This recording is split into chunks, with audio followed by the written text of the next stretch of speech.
I'm Cassandra Cassie Miller, 34 years old, and I never expected to open my front door to find my in-laws Martha and Gerald flanked by three burly men with cold eyes. Want the heat off? Hand us the house, Martha hissed while Gerald nodded smugly. My husband Nathan stood frozen beside me, confusion and fear etched across his face. What they didn't know was that beneath my quiet counselor exterior lay a past that had prepared me precisely for moments like this. Before I dive into this wild story, I'd love to know where you're watching from today.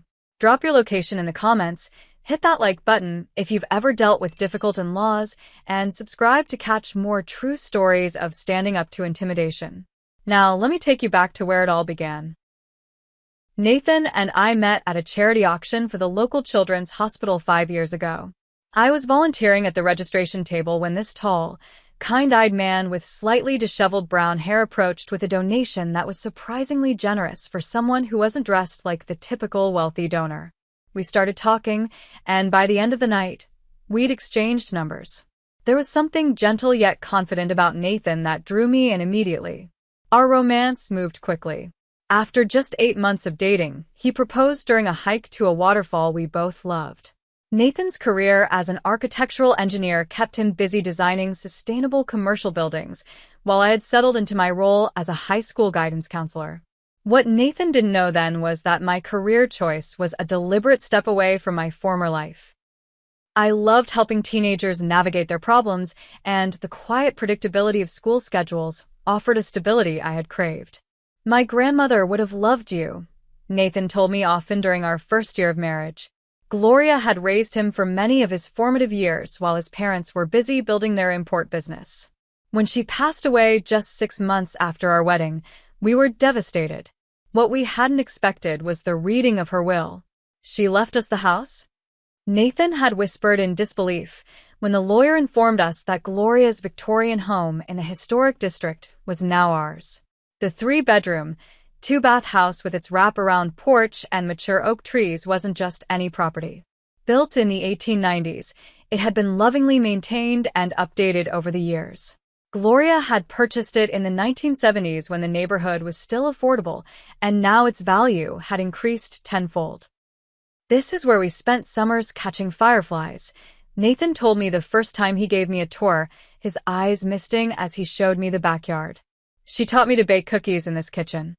Every room held memories for him, and soon they began to hold memories for us too. We spent weekends stripping old wallpaper and painting walls in soft, modern colors. We updated the kitchen with new countertops while preserving the original cabinets. The house was a perfect blend of historic charm and modern convenience, and it felt like Gloria's spirit approved of our changes. What became clear very quickly, however, was that Nathan's parents did not approve. Martha and Gerald had always been cold toward me, but the inheritance pushed their behavior into outright hostility. She should have left it to us, I overheard Martha telling a relative at the funeral reception. What do they know about maintaining a historic property? From the beginning, Martha had made it clear that I wasn't the woman she'd envisioned for her son. At our first meeting, she'd assessed me with critical eyes, asking pointed questions about my family background and education. When I explained that I'd grown up with a single mother and attended state university on scholarships, her tight smile told me everything I needed to know about her opinion. Gerald was more direct. Nathan was dating Kimberly Russell before you know. Her father owns half the commercial real estate downtown, he mentioned during our engagement dinner. Nathan had squeezed my hand under the table and changed the subject, but the message was clear. Their disappointment extended to Nathan as well. He had chosen to work for a progressive architectural firm focused on environmental sustainability rather than join the family's import business. Gerald had built the company from scratch, importing luxury goods from Europe, and had always assumed his son would take over eventually. You have an obligation to the family legacy. Gerald would lecture at holiday gatherings, while Nathan would patiently explain his passion for sustainable design. These conversations always ended the same way, with Gerald storming off and Martha making passive-aggressive comments about ungrateful children. But recently, the family dynamic had shifted. Nathan's sister Elaine had called us, concerned about their parents' business troubles. Dad's company is in serious trouble, she confided. They lost their biggest supplier, and there's talk of bankruptcy. Despite their apparent financial difficulties, Martha and Gerald maintained their lavish lifestyle. They still hosted extravagant dinner parties, Martha still wore designer clothes, and Gerald had recently purchased a new luxury sedan. But there were cracks in the facade. Did you hear about Gerald's poker games? Nathan's cousin Stephen had whispered to us at a family gathering. He's in deep with some sketchy characters from what I hear. We'd seen hints of their desperation at the most recent family dinner. Gerald had drunk too much and made an odd comment as we were leaving. That house is wasted on you too, he'd slurred. No children to fill it, no appreciation for its value. Martha had quickly hushed him and ushered us out, but the comment had stayed with me. There was something calculating in Gerald's eyes that made me uneasy. They're just bitter about the inheritance, Nathan had assured me on the drive home. They'll get over it eventually. But something in my old instincts had awakened, and I'd begun to watch them more carefully. Those instincts, long dormant, would soon prove terrifyingly accurate. The doorbell rang on a Sunday afternoon while Nathan and I were planning our garden renovations. Through the peephole, I could see Martha's perfectly coiffed silver hair and Gerald's imposing figure. They didn't mention they were coming by, Nathan said with surprise as he opened the door. The warm greeting he'd prepared died on his lips when he saw not just his parents, but 3 men standing behind them. Martha wore a designer trench coat despite the mild weather, her makeup flawless as always, but her eyes held a hardness I'd never seen before. Gerald stood with his shoulders squared, his expensive watch catching the light as he adjusted his position. "We need to talk," Gerald said, pushing past Nathan into our foyer without waiting for an invitation. Martha followed, her high heels clicking on the hardwood floors. The 3 men entered last, spreading out slightly in our entryway in a way that immediately raised my alarm bells. "This is Marcus." Gerald gestured to a tall, broad-shouldered man with close-cropped hair and a scar above his right eyebrow. "And Devin and Troy," he added, nodding toward the other 2 men. Devin was shorter but heavily muscled, with tattoos visible at his wrists. Troy was leaner, with calculating eyes that continuously scanned our home. "What's going on, Dad?" Nathan asked, his voice tense as he instinctively moved closer to me. "We've come to resolve the house situation," Martha said, her voice clipped and businesslike. "Things have become complicated, and we need a simple solution." Gerald pulled an envelope from his jacket pocket. "These are papers transferring ownership of this house to us.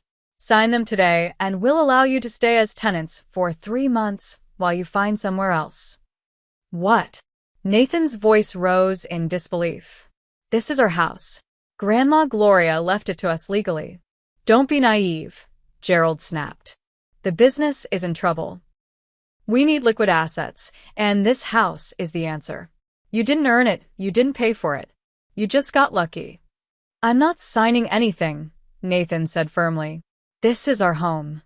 Martha's expression hardened. "You don't understand the situation, Nathan. Your father has obligations that must be met. If they aren't, there could be consequences." "Are you threatening us?" I asked, finding my voice. Gerald's eyes slid to the 3 men who stood silently watching the exchange. "I'm simply saying that accidents happen when debts aren't paid. Homes catch fire. Cars malfunction. People get hurt." "Get out," Nathan said, his voice shaking with anger. "Get out of our house right now." "Think carefully about this," Gerald said, placing the envelope on our side table. "You have 24 hours to make the right decision." They left without another word, the 3 men following them out to a black SUV parked at the curb. Nathan immediately locked the door and leaned against it, his face pale. "I can't believe this is happening," he whispered. "My own parents." He pulled out his phone and dialed his father's number. I could hear Gerald's voice through the speaker, cold and distant. "Have you come to your senses?" Gerald asked without preamble. "Dad, this is insane. You can't just demand our house and threaten us. What's really going on? Let me help you figure out another solution for the business." "There is no other solution. The house is worth over $1 million in today's market. That solves our problem. Your problem is deciding whether your home is worth more than your safety. You can't mean that. You're my father. Mom wouldn't let you do this. Your mother agrees completely. This is business, Nathan. Nothing personal. Nothing personal? You're threatening your own son. 24 hours, Gerald said firmly, and then the line went dead. Nathan stared at his phone in disbelief. He hung up on me. My own father just threatened us, and hung up on me. We moved to the kitchen where Nathan collapsed into a chair, his hands shaking. I made him tea, my mind already calculating risks and contingencies. I don't understand how they could do this, Nathan said, his voice hollow. These are the people who raised me. How could they bring criminals into our home and threaten us? I think your father is in deeper trouble than we realized, I said carefully. Those men weren't just random thugs. They moved like professionals. Nathan looked up sharply. How would you know that? I hesitated. Just an observation. The point is, we need to take this seriously. Those weren't idle threats. Should we call the police? Nathan asked. Not yet, I said, surprising myself with the response. We don't have proof of threats, just implications. And if your father is mixed up with dangerous people, escalating too quickly could make things worse. So, what do we do? First, we increase security. New locks tonight. Security cameras tomorrow. I know someone who can install them quickly. I was already mentally reviewing the house's vulnerabilities. I should try to talk to my mother alone, Nathan suggested. Maybe she'll be reasonable if my father isn't there. I nodded, though I doubted Martha would be any more reasonable. The cold determination in her eyes had told me everything I needed to know. We'll figure this out, I assured him, squeezing his hand. They picked the wrong house to target. Nathan gave me a weak smile, not understanding the full meaning behind my words. He could know that the skills I'd spent years trying to leave behind were already reawakening, that my mind was already mapping out defensive strategies and contingency plans. For now, I would let him believe we were just a normal couple facing an unusual threat. But if Gerald and his hired muscle pushed us further, they would discover exactly why they had indeed picked the wrong target. 3 days after the ultimatum, Nathan woke me at 6 a.m, his voice tight with anger. They slashed my tires, he said as I followed him to the driveway in my bathrobe. His car sat lopsided, all 4 tires flat, with what were clearly knife cuts visible in the rubber. The driver's side door had been keyed with a deep scratch running its entire length. Under the windshield wiper was a note printed on plain white paper. This is just the beginning. Reconsider our offer. We're calling the police, I said firmly, all hesitation gone. This was documented property damage with an implicit threat. We needed an official record. Officer Ryan Davis arrived 30 minutes later, a solidly built man with a methodical approach that I appreciated. He documented everything carefully, took the note as evidence, and asked all the right questions. Do you have any security cameras? He asked, looking around our property. Being installed tomorrow, I told him. We've had verbal threats recently. From whom? He asked, his pen poised above his notebook. Nathan hesitated, then sighed. My parents. They want us to sign over the house to them. My father's business is failing, and they need money. Officer Davis frowned. And you believe they're responsible for this vandalism? They came with 3 men 3 days ago. My father implied that accidents could happen if we didn't cooperate. The officer made detailed notes. I'll file the report, but without witnesses or video evidence, it's going to be difficult to prove who did this. We understand, I said. We just want on record in case things escalate further. I'd recommend a restraining order, Officer Davis suggested, and get those cameras installed as soon as possible. After he left, Nathan called his boss to explain he'd be late. My car's been vandalized, he said wearily. I need to get it towed and find a rental. I drove Nathan to work after arranging for his car to be towed to a repair shop. He was quiet during the drive, his face drawn with stress. I'll pick you up at 5, I told him as he got out. Call me if anything happens. Thanks, Cassie, he said, leaning in to kiss me goodbye. I don't know what I'd do without you right now. I spent the morning making calls to security companies and arranging for an expedited installation of cameras and a monitored alarm system. I also withdrew cash from our emergency fund, knowing we might need resources that couldn't be traced through credit card statements. At 2:30, my phone rang. It was Nathan. My father showed up at the office, he said, his voice shaking with a mixture of anger and embarrassment. He made a scene in the lobby, shouting that I was ungrateful and betraying the family. "Are you okay?" "No," he admitted. Amanda called me into her office afterward. She's concerned about how this family drama might affect our client relationships. Amanda was Nathan's boss, the founder of the architectural firm where he worked. She had always been supportive of Nathan's talent, but the firm's reputation was built on discretion and professionalism. "What did you tell her?" "The truth. That my parents are trying to force us to sign over our house and are using intimidation tactics."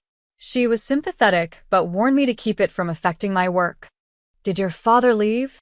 Security escorted him out, but not before he told half the office that I was stealing family property and would regret my choices. By the time I picked Nathan up that evening, word had spread throughout his office.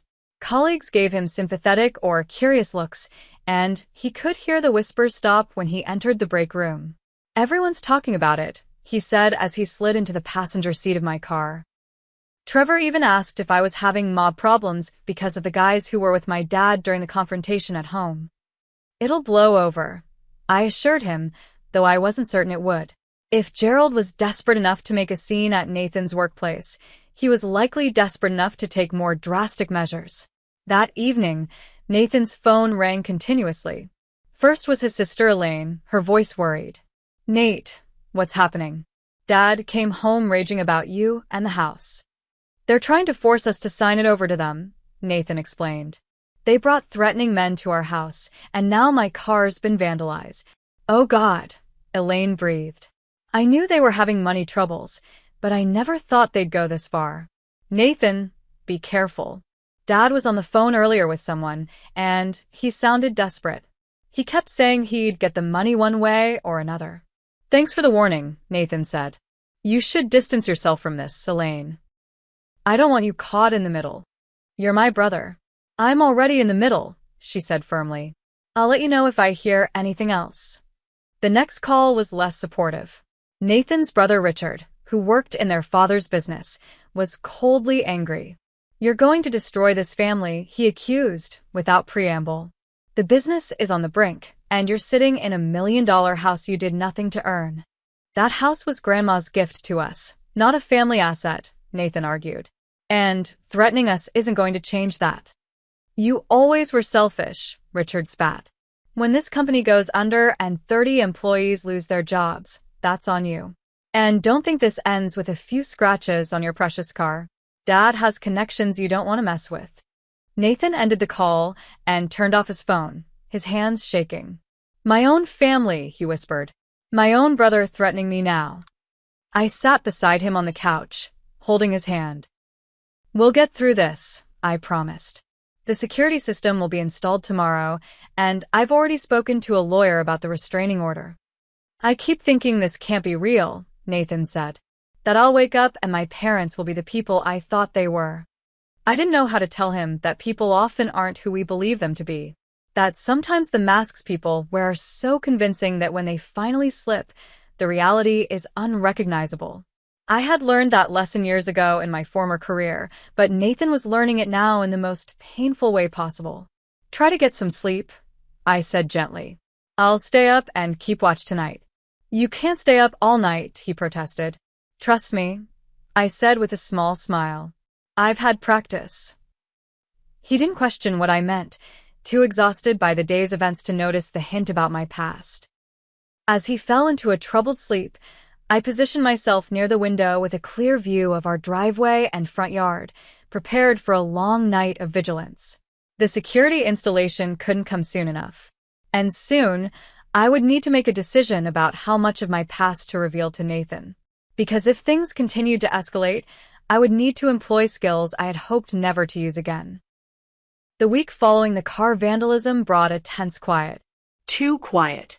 Nathan's parents made no contact, and the threatening men didn't return. But instead of relief, I felt mounting dread. This wasn't a retreat, it was tactical patience. On Friday afternoon, while Nathan was at work, I made a decision.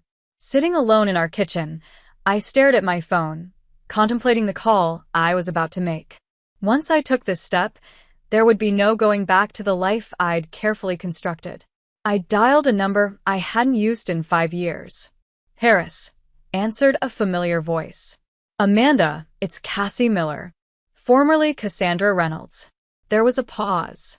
"Holy shit. Reynolds? I thought you fell off the face of the earth." "I needed a clean break," I explained. "But now I need your help." Detective Amanda Harris had been my closest colleague at the Bureau. We'd worked together on the Donovan case, the one that had ultimately led to my departure from the FBI. "You in trouble?" she asked, her tone immediately professional. "My husband's family is. His father's gotten involved with some dangerous people. They're trying to force us to sign over our house, and I'm concerned about escalation." I explained the situation in detail, using the concise language of my former profession.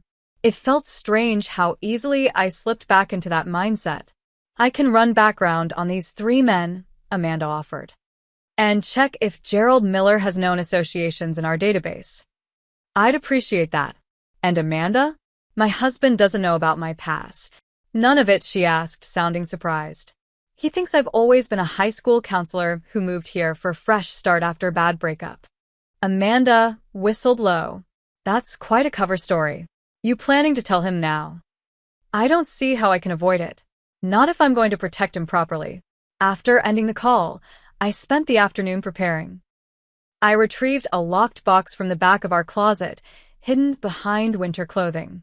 Inside was a small Glock 43, properly registered and maintained, though I hadn't fired it in years. There were also credentials, case notes, and photographs I'd kept as insurance, despite official protocol requiring their surrender. When Nathan came home, I had dinner waiting and a bottle of his favorite wine open on the table. "What's the occasion?" he asked, looking surprised at the formal table setting. "We need to talk," I said, my voice steady. "And you might want some wine for this conversation." We ate in relative silence, Nathan sensing the gravity of whatever I was preparing to say. When we finished, I took a deep breath. "Nathan, there's something important about me that I haven't told you. Something that changes how we need to handle the situation with your parents." He set down his wine glass, giving me his full attention. "What is it?" "Before I became a school counselor, I had a different career." I paused, meeting his eyes directly. "I was an FBI agent, specializing in organized crime investigations." Nathan stared at me, his expression frozen between disbelief and confusion. "You were what?" "An FBI agent. For 8 years. I left the Bureau 5 years ago, just before we met." That's not possible," he stammered. "You're a counselor. You have a degree in psychology. Your colleagues know you from graduate school." "My undergraduate degree is in psychology. My graduate credentials were partly established as cover after I left the Bureau. I did complete legitimate counseling training, but my history was adjusted." I opened the locked box I'd placed beside the table and showed him my old credentials. I was part of an organized crime task force. My last case involved bringing down the Donovan family in Boston. They were involved in everything from racketeering to human trafficking. Nathan picked up my old ID card, staring at the photo of me with shorter hair and a more severe expression. "Why didn't you tell me? We've been married for 4 years." The Donovan case ended badly. A source was compromised. 2 agents died. I received threats against my family. I swallowed hard. I requested a new identity and location. Not witness protection exactly, but a Bureau-supported fresh start. Telling anyone about my past could have created risk. "Even your husband?" His voice held hurt. "Especially my husband. The less you knew, the safer you were." I reached for his hand. And after a while, I convinced myself it was better this way. I wanted to be Cassie Miller, school counselor. I wanted to leave Cassandra Reynolds behind. Nathan withdrew his hand, standing up to pace the kitchen. "So for our entire relationship, You've been lying to me about something fundamental. I've never lied about who I am as a person, I said quietly. My feelings for you, my values, the life we've built, that's all real. I just couldn't tell you about my professional past. And you're telling me now because of my parents? Because of the threats? I nodded. I have training and connections that can help us. The men your father brought here, the tactics they're using, I recognize the patterns. This isn't just desperate family drama, Nathan. Your father has likely gotten involved with organized crime figures to keep his business afloat. Nathan sank back into his chair. This is insane. My straight-laced, country club father involved with criminals? My wife a former FBI agent? I feel like I'm in some bizarre movie. I know it's a lot to process, I acknowledged. But we don't have the luxury of time. Your parents' desperation is escalating, and if your father owes money to the wrong people, they won't stop at vandalism. What exactly are you suggesting? First, I've asked a former colleague to run background checks on the men who came to our house. Second, we document everything and build our legal case. Third, we prepare for worst-case scenarios. Like what? Like a more aggressive attempt to force us out or harm us. I hesitated. Nathan, I know how these situations typically evolve. The pattern suggests we haven't seen their worst yet. Nathan was silent for a long moment, staring at my old badge. Finally, he looked up, his eyes troubled but clear. I'm angry that you kept this from me, he said quietly. I thought we didn't have secrets. But right now, we have more immediate problems. He took a deep breath. Tell me what we need to do. Relief washed through me, though I knew this conversation was far from over. The hurt in his eyes told me we would revisit this betrayal of trust many times. Thank you for understanding, I said softly. I don't understand, not fully, he admitted. But I trust you. Even now, I trust that you had reasons. And honestly, having an FBI agent for a wife might be exactly what we need right now. I gave him a small smile. Former FBI agent. But some skills you never lose. As I began outlining our security plan, I watched Nathan struggling to reconcile the woman he'd married with this new revelation. It would take time for him to process, but time was the one thing we might not have. Gerald and his associates wouldn't wait for us to work through our marital issues. And I was right. The next morning brought evidence that the situation was about to get much worse. We returned from grocery shopping on Saturday afternoon to find our front door slightly ajar. Nathan moved to enter, but I grabbed his arm, pulling him back to the car. Call the police, I instructed, my voice low and urgent. Report a break-in. Stay in the car and lock the doors. Where are you going? He asked as I reached into my purse. To clear the house. Cassie, no, he protested. If someone's in there. Trust my training, I said firmly, revealing my Glock. Make the call. Now. I approached the house cautiously, using the techniques that had once been second nature. The security system should have alerted us to any breach, but a quick glance at the control panel showed it had been disabled. Professional work. Room by room, I cleared our home, finding it empty of intruders but ransacked thoroughly. In the office, our filing cabinets hung open, papers scattered across the floor. The safe behind the bookshelf stood open and empty, the family jewelry and emergency cash gone. But it was the targeted nature of the search that confirmed my suspicions. Specific documents were missing, including the house deed, insurance papers, and our identifications.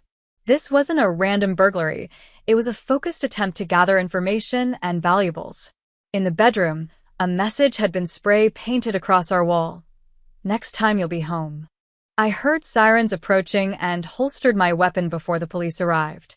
Officer Davis was among the responding officers, his expression grim as he surveyed the damage.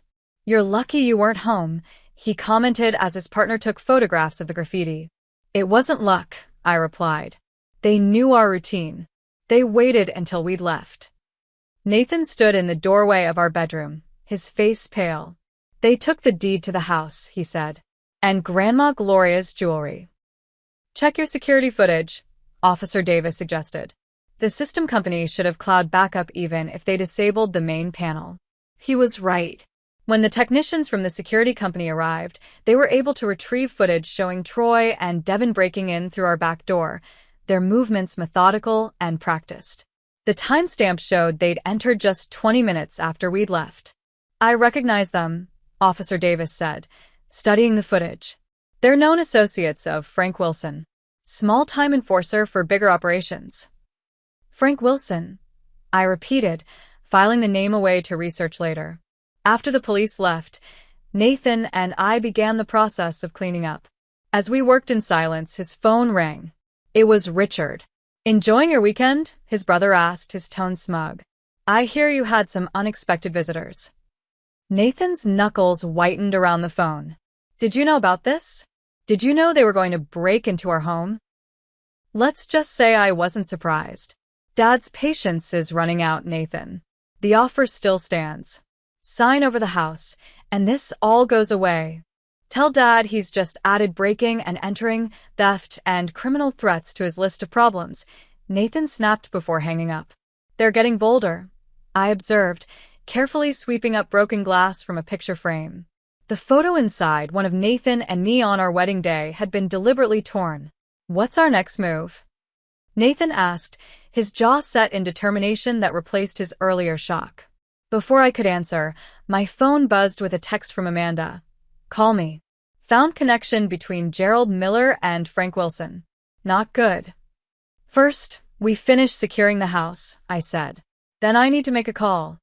The next morning, as we were replacing the locks for the second time that week, I spotted a familiar SUV parked down the street. "Nathan, go inside," I said calmly. "We have company." "What? Who?" "Marcus. The tall one from the other day. He's watching the house." Nathan's face hardened. "I'm calling the police." "Not yet," I said. "Let me handle this first." Against Nathan's protests, I walked calmly to my car and drove to the nearby grocery store. As expected, the black SUV followed at a discreet distance. In the store parking lot, I parked deliberately in a secluded corner and waited. Marcus approached my car window, his confidence evident in his relaxed posture. He clearly didn't view me as a threat. "Mrs. Miller," he said with a smile that didn't reach his eyes. "Funny running into you here." "Is it?" I asked coolly. "Seems like you've been running into me quite deliberately." He chuckled. "Just keeping an eye on a valuable property. Your father-in-law is very concerned about his investment." "It's not his investment," I replied. "And you can tell him and Frank Wilson that harassment and breaking and entering are serious charges." A flicker of surprise crossed his face at the mention of Wilson's name. "I don't know what you're talking about, lady. But accidents happen to nice houses like yours. Electrical fires, gas leaks, tragic things, especially when the owners are inside." I stepped out of the car, watching his posture change slightly as he reassessed me. "Let me be very clear," I said, my voice dropping. "I know exactly who you are and who you work for. Your presence at my property has been documented and reported. If anything happens to our house or to us, the evidence leads directly to you, to Wilson, and to Gerald Miller." "You threatening me?" he asked, his amusement fading. "No." "I'm informing you of facts. Now here's another fact. I'm not the defenseless housewife you think I am. So the next time you or your friends come to my property uninvited, be prepared for consequences." I held his gaze steadily until uncertainty crept into his expression. People like Marcus relied on intimidation of the vulnerable. When that dynamic shifted, they often retreated to reassess. Just delivering a message, he finally said, stepping back, "Mr. Miller wants this resolved by Monday, one way or another." "Duly noted," I replied, getting back into my car. "I have a message too. Tell Frank Wilson to research who he's dealing with. The name Cassandra Reynolds might interest him." I drove away, watching in my rearview mirror as Marcus stood frozen in the parking lot. Using my former name was a calculated risk, but one that might buy us time if Wilson was smart enough to do his homework. When I returned home, Nathan was frantic. "What were you thinking, confronting him alone?" "Creating uncertainty," I explained. "People like Marcus rely on fear. When you show none, it disrupts their playbook. And if he had attacked you, He wouldn't. Not in public, not without orders. I touched Nathan's cheek gently. Trust me to know how these people operate. The next day, we met with Rebecca Foster, a lawyer specializing in property disputes and restraining orders. Her office was in a converted Victorian not unlike our own home, with modern security systems discreetly integrated into the historic architecture. Based on what you've told me, we have grounds for both criminal charges and civil action, Rebecca explained after hearing our story. The documented threats, the break-in, the vandalism, all create a clear pattern of harassment and intimidation. What about the house itself? Nathan asked. Could they have any legal claim to it? None whatsoever, Rebecca assured him. I've reviewed the will and property transfer. It's ironclad. Your grandmother left it specifically to you, not to your parents. There's more, I added. I have reason to believe Gerald Miller is in debt to Frank Wilson, a known criminal figure in the area. The pressure to acquire our property likely stems from this debt. Rebecca's eyebrows rose. That adds a serious dimension. If we can prove that connection, the criminal charges become much more severe. My former colleague is gathering evidence on that front, I said, with a glance at Nathan. He still tensed slightly at references to my previous career. I'll file for an emergency restraining order tomorrow morning, Rebecca said. In the meantime, document everything, avoid direct contact with any of these individuals, and maintain your security measures. As we left the lawyer's office, Nathan looked more resolute than he had in days. I'm done being a victim in this, he said firmly. It's time we fought back. I squeezed his hand. That's exactly what we're going to do. Monday morning, I made a series of calls while Nathan reluctantly went to work, escorted by a private security guard we'd hired for the week. Amanda Harris was my first call. What have you found? I asked without preamble. Your father-in-law is in deep, Amanda replied. He owes Wilson nearly $800,000 from gambling debts and failed investments. Wilson's using the debt to launder money through the import business. That explains the desperation for liquid assets, I mused. The house would solve his immediate problem. There's more, Amanda continued. Wilson's operation is being investigated by the Boston field office as part of a larger RICO case. Your father-in-law is already on their radar. Can you connect me with the case agent? Already did. Jessica Parker is expecting her call. She's particularly interested in the 3 muscle men who've been harassing you. Jessica Parker turned out to be a sharp, no-nonsense agent with an impressive record of organized crime convictions. We arranged to meet at a coffee shop downtown rather than at the field office to maintain a lower profile. Your father-in-law picked the wrong partners, Jessica told me over espresso. Wilson is under pressure from higher-ups in the organization. When people get desperate, they make mistakes. Like sending the same men to threaten us and then break into our home, I noted. Exactly. We've been building a case against Wilson for months, but we've lacked direct evidence of his enforcement tactics. Your situation provides that connection. What are you proposing? A coordinated approach. We continue our investigation while you maintain the pressure through legal channels. If Wilson or your father-in-law escalate, we'll have cause for more direct intervention.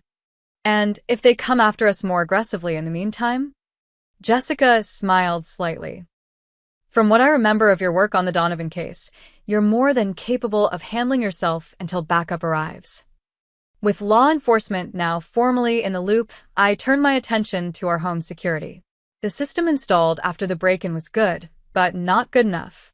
I called in a specialist I'd worked with during my bureau days, a former Army Ranger named Michael Sullivan, who now ran a private security firm.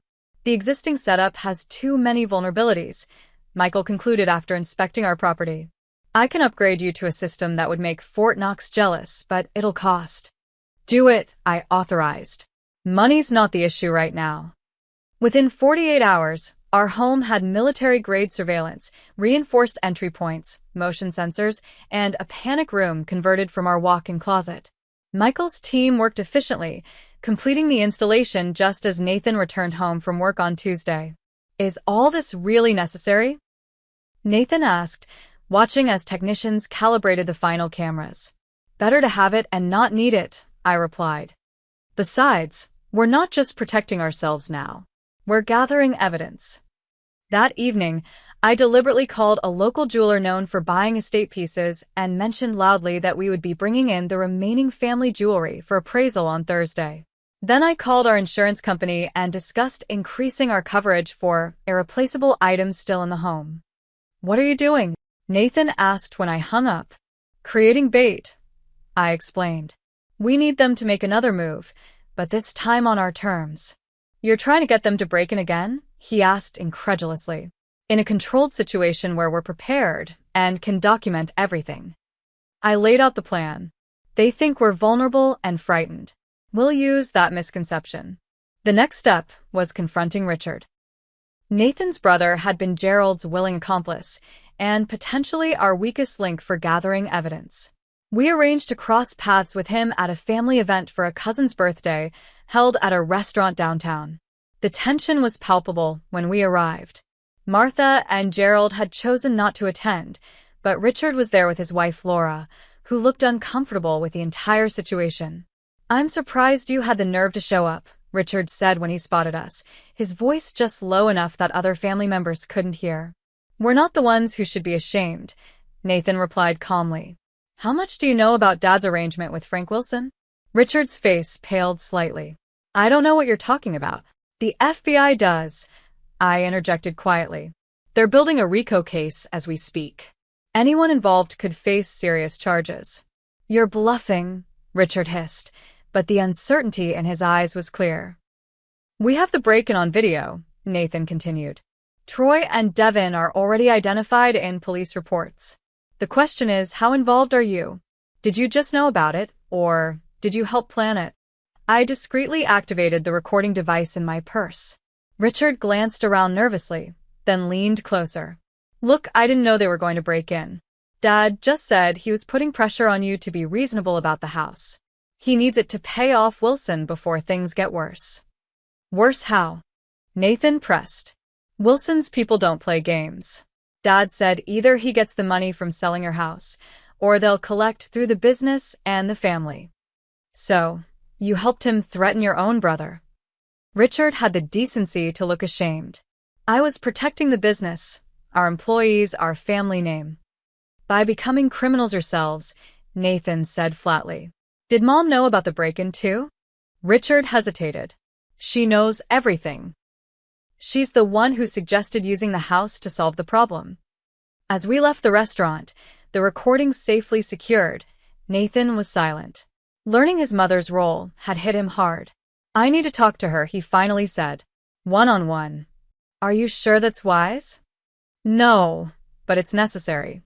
I need to hear it from her directly." The next morning, Nathan arranged to meet Martha at a cafe near her weekly hair appointment. I watched from my car across the street, ready to intervene, if necessary. Their conversation was intense. I couldn't hear the words, but I could see Martha's face shift from composed superiority to defensive anger, and finally to something like fear as Nathan presumably revealed how much we knew. When she left 30 minutes later, her perfect posture had crumbled, and she glanced around nervously before hurrying to her car. "She admitted everything," Nathan reported when he returned to my car. "Dad owes Wilson for gambling debts and failed investments. They've been using the business to launder money for Wilson's organization. When that wasn't enough, Wilson demanded more direct compensation. Did she understand the legal jeopardy therein? She does now. I told her about the FBI investigation, the evidence we've gathered. She nearly collapsed when I mentioned RICO charges." Nathan stared out the window. "She begged me to reconsider about the house. Said it was the only way out for them." "And what did you tell her?" "That they chose this path, not us. That criminals threatened their son and daughter-in-law. That Grandma Gloria would be ashamed." His voice broke slightly. "And that if they come near us again, we'll use every piece of evidence we have." As we drove home, I received a text from Jessica Parker. "Wilson making moves. Be alert. Backup ready if needed." Our trap was set. Now we just had to wait for someone to take the bait. Thursday night, I sat in our newly converted panic room, monitoring the security feed while Nathan tried to sleep in our bedroom. The jeweler appointment I'd loudly discussed had been scheduled for Friday morning, making Thursday night the logical time for another break-in attempt. At 11:43, the perimeter alarm silently alerted me to movement in our backyard. 3 figures appeared on the infrared camera, approaching the rear door. I recognized Troy, Devin, and Marcus immediately. "Nathan," I called softly through the intercom we'd installed. "They're here. 3 of them at the back door. Activate protocol 2. Nathan had insisted on being part of the plan despite my concerns. He quickly moved to his position in the upstairs hallway, where he could monitor the second floor while staying safely out of sight. I watched as Troy worked on our back door lock, while the others kept watch. Despite the upgraded security, they managed to disable the visible alarm panel and enter within minutes. Professional work, confirming my suspicions about their background.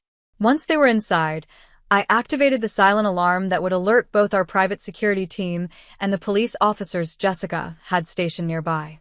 Then I sent the text message we'd arranged: "Canaries in the cage." The intruders moved methodically through our first floor, heading directly for the study where we'd conspicuously placed a new safe. Inside was costume jewelry designed to look valuable, along with fake documentation for offshore accounts, another piece of bait.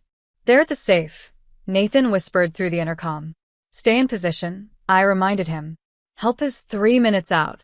As the men worked on cracking the safe, headlights swept across the front of the house.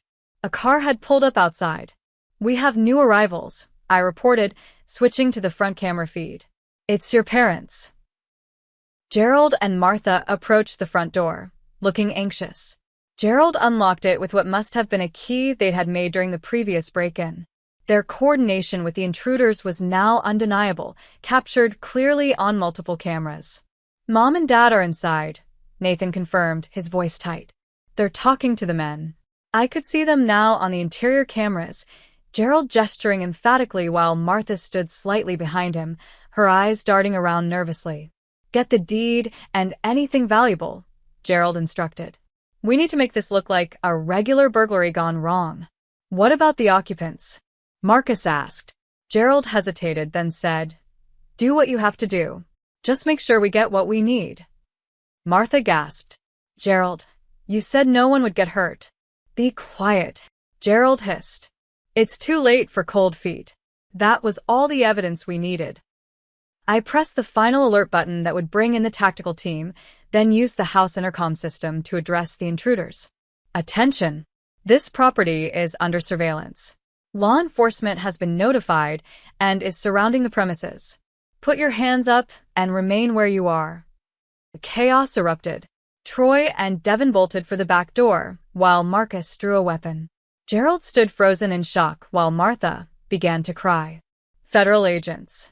Nobody move," came shouts from outside as tactical teams breached both entrances simultaneously. Within seconds, the house was swarming with FBI agents and police officers. Troy and Devin were tackled attempting to flee, while Marcus surrendered his weapon after a tense standoff. Gerald and Martha were handcuffed and led outside to waiting vehicles. I emerged from the panic room to find Nathan standing at the top of the stairs, watching the scene unfold with a stunned expression. "It's over," I told him, taking his hand. "We got everything on camera. Multiple felonies, conspiracy, clear evidence of their connection to Wilson." Nathan nodded silently, watching as his parents were placed in separate police cars. Jessica Parker approached us once the scene was secured. "Textbook operation," she commented. "We've got Wilson in custody too, picked him up simultaneously at his club downtown. His operation is finished." "What happens now?" Nathan asked. "Formal charges will be filed tomorrow. The evidence is overwhelming, so I expect plea deals will be offered. Your parents are looking at serious charges, but cooperation could reduce their sentences." As the law enforcement teams processed the scene, Nathan and I sat on our front porch, watching the activity. Blue and red lights flashed across our yard, illuminating the historic facade of the home that had become the center of so much conflict. "I never imagined it would end like this," Nathan said quietly. "My parents in handcuffs. Their business exposed as a money laundering operation. I'm sorry it came to this, I said, meaning it. Despite everything, these were still his parents. Don't be. They made their choices. He squeezed my hand, and in a strange way, their threats brought out the truth about you. No more secrets between us. I nodded, realizing he was right. The crisis had forced me to reveal my past, but in doing so, had removed the barrier I'd built between my former and current selves. No more secrets, I agreed.